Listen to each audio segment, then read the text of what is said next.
Балалар, 1/34 есебімізде көбейтіндіні дәреже түрінде жазыңдар дейді. Бірінші есебімізде А-ның 3 дәрежесі көбейтілген А-ның 4 дәрежесі. Ол дегеніміз көбейтінді. Біз 3-ті қосамыз 4-ке, А-ның 7 дәрежесі. Екіншісінде А көбейтілген А-ның 5 дәрежесі. Яғни А-ның 6 дәрежесі болатында бір жазылып тұрған жоқ. Үшіншіде X-тің 6 дәрежесі көбейтілген X-тің 3 дәрежесі. Яғни X-тің 9 дәрежесі болады.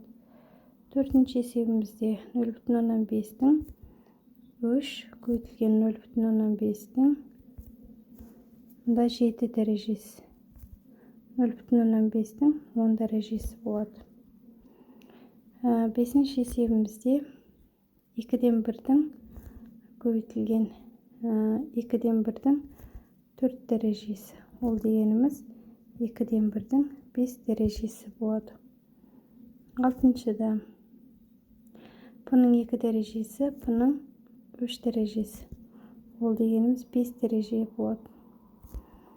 Жетінші есебімізде Q-дің 4 дәрежесі және 5 дәрежесі. Ол дегеніміз 9 дәреже болады. 8-дің Y3 көбейтілген Y5 дәреже. Y-дің 8 дәрежесі болады. Дәрежені яғни осылай болады.